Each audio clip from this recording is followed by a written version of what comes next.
Iyo nkuru mbi yongeye kumvikana mu karere ka Nyagatare ahitwa Karangazi na Kirutimana Jean Paul yasambanyije inka mu kibaya cya Mutara ahazwi nka Karangazi. Ni mu gihe yasambanyije inka mu masaha ya saa munani z'amanywa, ndetse abantu benshi barimo bacaho batambuka baramubona. Bivuga yuko uno musore yari ameze nk'ifiyeri, aho yavuze yuko bari babetinze kugira ngo asambanye inka.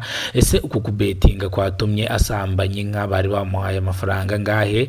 Ese byagenze gute kugira ngo asambanye inka? Ariko ni mu gihe ubu ngubu afungiye mu kagari kugira ngo adatoroka kubera ko yasambanyije inka.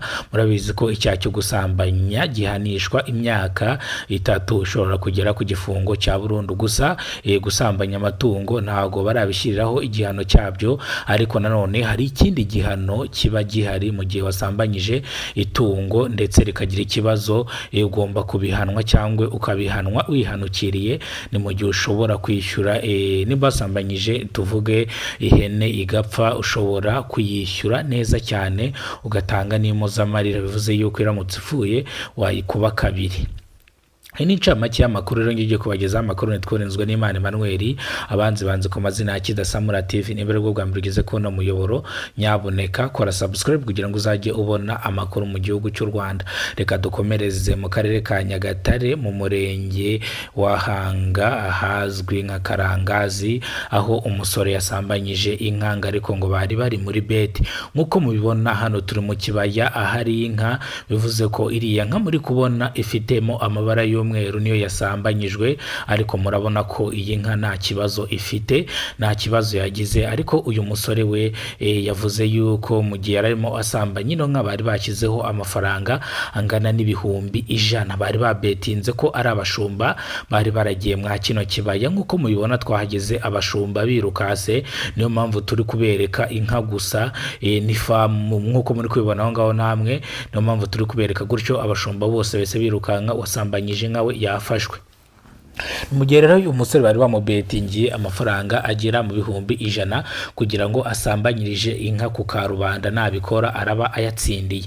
Ni mu gihe uno musore yicujije aravuga ngo bamubabarire kubera ko yakoze icyaha, ariko nawe zari ingeso yagira ngo atsindire ano mafaranga mu gihe yari afite ibibazo. Ni mu gihe abandi bashumba bahise birukanka, we arahagarara koko. Uyu nguyu akaba noneho ari mu kagari kugira ngo ataza gutoroka, barebe nimba ino nka hari ikibazo yagize.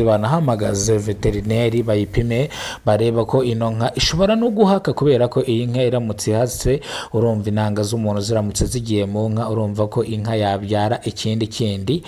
Ni mu gihe uno musore twamubajije nimba nta kibazo yaba afite mu mutwe, gusa yatubwiye ngo nta kibazo afite, ahubwo yishakiraga amafaranga. Niyo mpamvu yuriye ino nka ku karubanda arangije arayisambanya. Ni mu gihe nanone ibi ngibi byigize kuba ahantu hitwa kwa Bonke hari ku Kinamba, akabari kitwa kwa Bonke, aho indaya umugabo yigize kuza ategera undi mugabo ngo nurongorera indaya hano ku muhanda ngo aramwishyura. Kwa Bonke byarahabaye da, umukobwa bamurongoreye mu muhanda, abantu barahurura baruzura. Rero nibyo byabaye no kuno musore nawe yasambanyije inka ariko mu buryo bw'amafaranga. Nongo kwa Bonke nawe ajya gusambanyiriza umuntu mu muhanda n'iyo ndaya, no kuvuga ngo nawe yarakurikiranye amafaranga. Bivuze yuko iki ni ikibazo gikomeje guhangayikisha isi, kubera ko abantu nibakomeza gusambanya amatungo bizarangira abanyarwanda cyangwa abandi bantu batandukanye bandura indwara utamenya aho zavuye.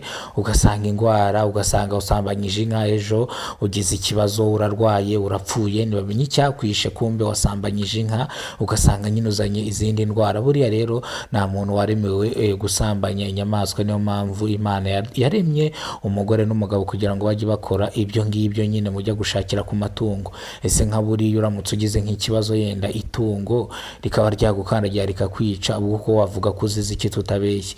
Rero uno musore akaba ari mu kagari kugira ngo akurikiranweho ibyaha ashinjwa.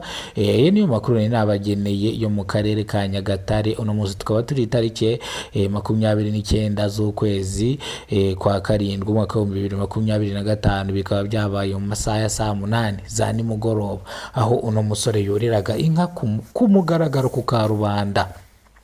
abantu benshi bagize ubwoba, abandi bararira baravuga ati ariko se mana, nk'uyu musore koko ukuntu ari mwiza, koko ukuntu ni ibintu biteye agahinda, nako ni n'ibintu bibabaje.